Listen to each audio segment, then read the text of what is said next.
Le bassin de Dakar regroupant l'inspection d'académie de Rufisque, celle de Dakar et de Pikine-Guédiawaye ont abrité un séminaire de 2 jours rentrée scolaire 2026. Les élèves représentés par mademoiselle Yassine Ndiaye, présidente du gouvernement scolaire, demandent juste le droit d'apprendre dans un bon cadre sécurisé et motivant. Trop souvent, nous devons affronter des salles de classe trop chargées, des manuels insuffisants, des bancs manquants ou encore l'absence de conditions adéquates pour apprendre sereinement. Pourtant, malgré ces difficultés, nous ne perdons pas espoir. Nous avons soif de savoir, nous avons la volonté de réussir et nous avons la certitude que chaque élève porte en lui une richesse que le Sénégal peut et doit valoriser. Ce que nous demandons, ce n'est pas du luxe, mais simplement le droit d'apprendre dans un cadre digne, sécurisé et motivant. Investir dans l'éducation, c'est investir dans la paix, dans le progrès et dans la grandeur de notre nation. L'élève aujourd'hui est le médecin, l'ingénieur, l'enseignant ou le leader de demain. Offrir une meilleure école aux enfants, c'est offrir un meilleur Sénégal à toute la société. Mesdames et messieurs, un élève bien accompagné devient un adulte responsable, un citoyen engagé et un acteur du développement national. Je terminerai par ces mots. Un élève bien encadré est une lumière qui brillera pour toute la nation. Comme le dit le proverbe japonais, même un voyage de 1000 kilomètres commence par un pas. Donnez-nous les moyens d'apprendre et nous vous donnerons l'avenir que vous espérez car chaque élève est une lumière pour le Sénégal. Les syndicalistes se félicitent d'être associés à cette rencontre et comptent démultiplier toutes les informations issues de cette rencontre. Je commencerai d'abord par remercier les autorités pour l'implication encore des partenaires dans ce séminaire pour préparer la rentrée.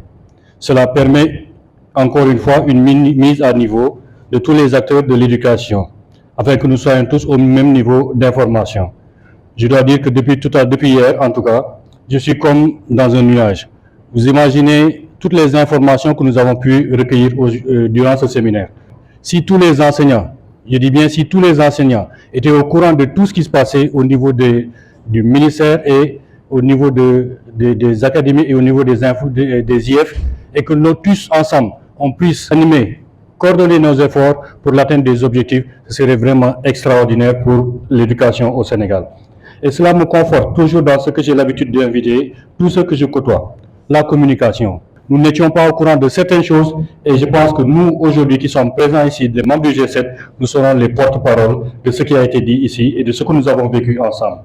La communication est en fait un levier fondamental dans le fonctionnement de toute société. Je suis sûr, effectivement, que si tous les actifs, tous ceux qui participent à l'éducation nationale sont au courant de ce qui se passe, ont la même vision, les objectifs seront largement atteints, d'où la nécessité de la concertation périodique avec tous ces acteurs et à tous les niveaux. Je pense que tous les acteurs de l'éducation sont animés de la même volonté, des mêmes intentions. Je lance un plaidoyer personnel à tous les acteurs. Tout le temps, il faut démultiplier les informations, le partage d'informations et surtout le renforcement des capacités.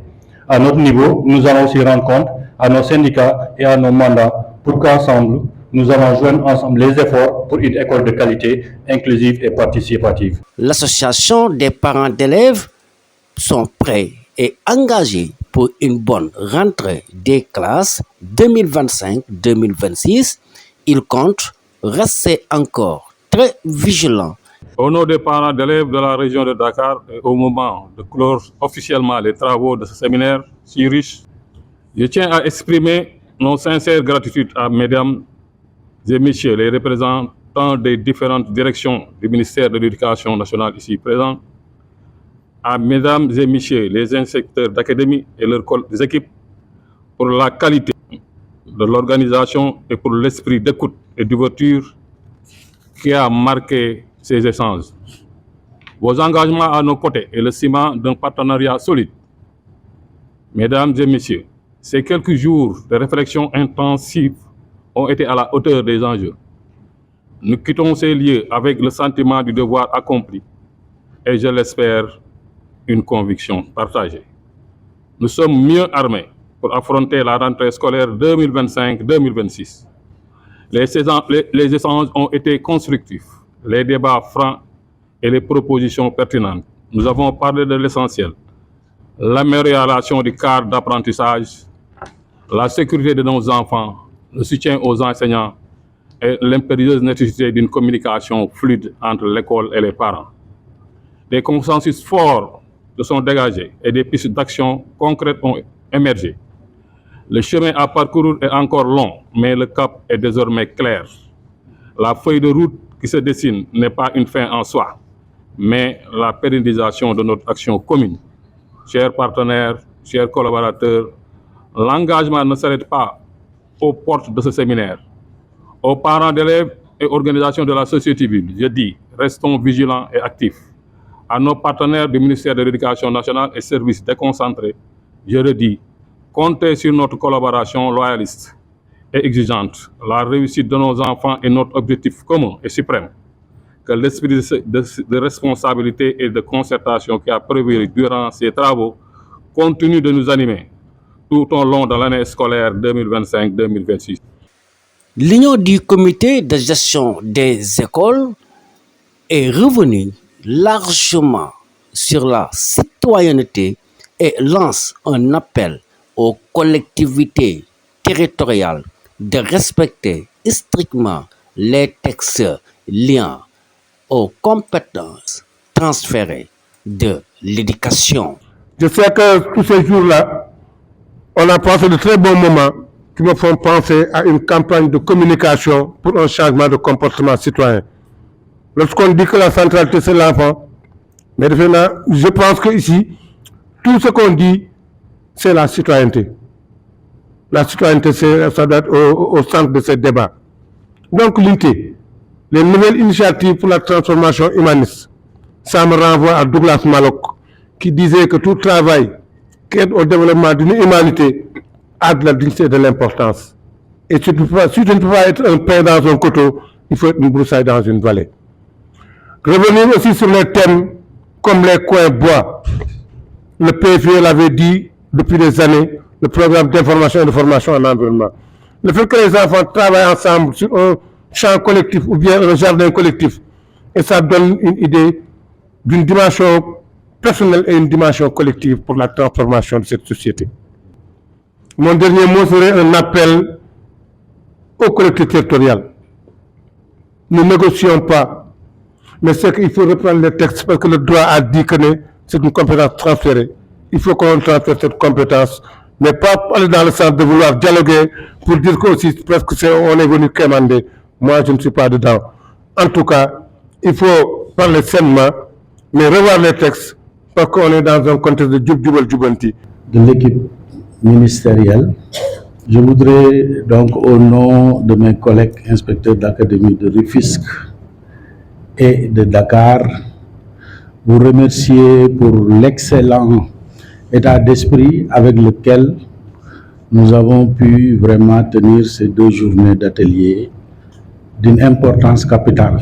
Et c'est le lieu de saluer aussi cette innovation dans le cadre de la préparation du séminaire de rentrée initié par le ministère de l'Éducation nationale à travers la direction des ressources humaines.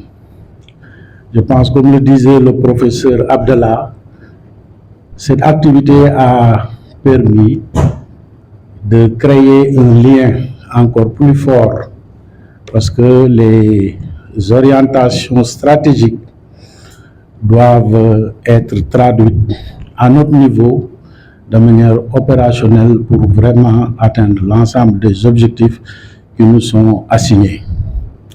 Je voudrais aussi vous rassurer de notre engagement et de notre détermination à prendre à bras le corps l'ensemble des orientations pour les traduire au niveau de nos académies, au grand bénéfice de nos élèves. Et c'est le premier message qu'il faut retenir, qui a été donné par notre fille. Ils veulent travailler dans un cadre digne, en tout cas pour devenir les citoyens responsables que nous attendons demain.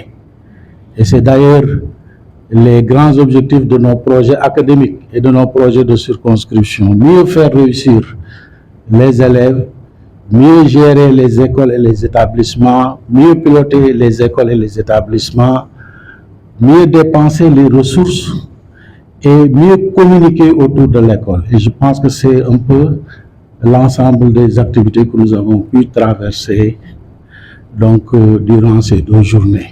Je voudrais vraiment remercier notre collègue Lia de Rufisque pour son engagement, sa détermination à bien organiser cet atelier. Franchement, nous remercions. Remercier aussi les modérateurs qui ont pu mener les débats durant ces 2 jours et vraiment l'ensemble des participants et tout particulièrement l'équipe ministérielle pour la qualité des présentations, les réponses et vraiment la dimension de nous faire comprendre davantage les objets, les orientations et les objectifs.